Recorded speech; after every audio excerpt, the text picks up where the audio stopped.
They don't sit there for hours and days and weeks. They go, yeah, it happened. Okay, it's being fixed. Yeah, but I mean, when those apologies happen, I can feel like the company's taking blame. There's some companies, they apologize and you don't really feel like they're taking the blame at all. They're just apologizing. I would say this Apple apology is a perfect example of that. Exactly. So that's what I mean. Like, I don't think that Apple really has the ability to give the kind of apology where it's like, yes, it was our fault. This, Oh, they have the ability. I'm just not sure it's. Like I said, like we said earlier, it would require Apple not being Apple, and for a moment, just for a moment, Steve Jobs not being Steve Jobs. Just for a moment. Then he can go back to being Steve Jobs.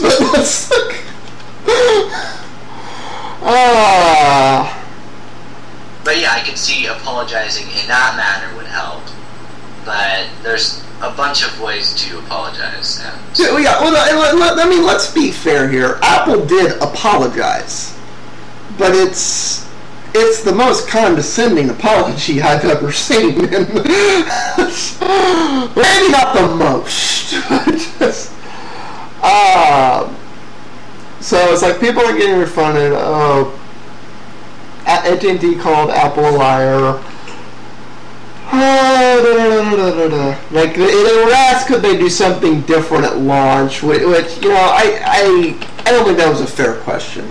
I mean, by the time they got to launch, I'm sorry, they were committed here. I think what would have been a better question, which nobody asked, would have been, could you have handled this differently? Could you, instead of deflecting, could you have maybe accepted responsibility initially? Because the first reaction out of Apple from day one was deflection. And they're still doing deflection even when they apologize. And I think that's why this blew up so much. I don't think this would have been the mother of all issues if Apple had done on day one what they did today.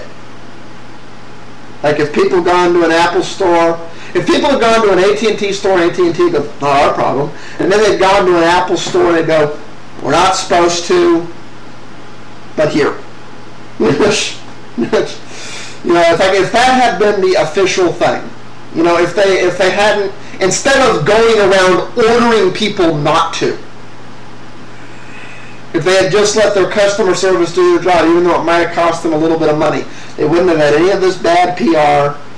It would have the thing would have been dead, because day one would have been people doing antenna things, and all the Apple fanboys would have gone, yeah, mine does that. I went to the Apple store, they gave me a free bumper.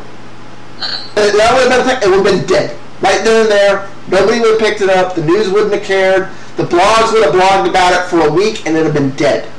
It would not have turned into this neon flashing sign, except for in very niche markets. It definitely would have given Apple a much better look. It wouldn't have been dead, because it's, they're producing this phone and you shouldn't have to have a bumper to use it.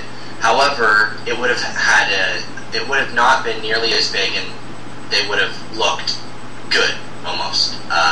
Yeah, they would have looked good. They would have said, we screwed up and we're fixing the problem and we'll fix it in the next run. Everyone would just forget that they have to use a bumper with their phone. I don't agree with that. Okay.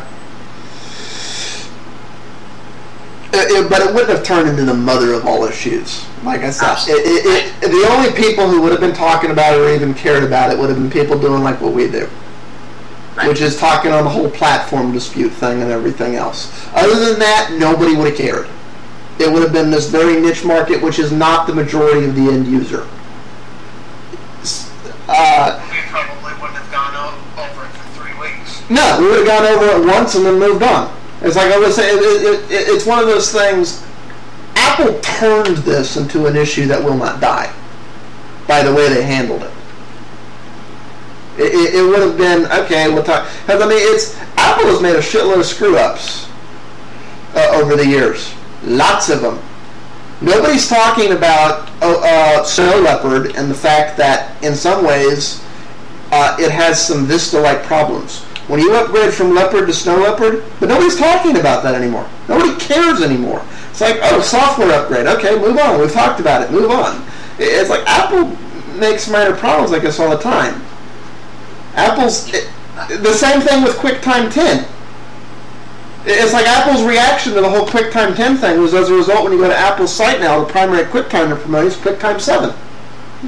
Even though at some point they're going to make everyone transition to QuickTime 10, they acknowledge that there's issues there. They didn't pretend it didn't exist. They didn't bury their head in the sand. As a result, all of these issues are dead.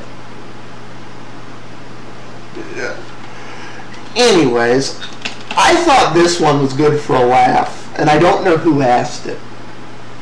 But I think we can wrap up on this one. Is Apple a company that makes users choose between form and function? And Steve Jobs actually answered it. I cannot believe it. He said no, of course. And he went on for a while. And he couldn't help but say, how revolutionary the iPhone 4 is in every way, shape, or form, and smartphones in general is his part 2 answer. But I'm surprised that somebody at an Apple press conference would ask Apple that question. Yeah, it's like, does anybody think they're getting invited back? I'm sorry, you won't be coming here anymore.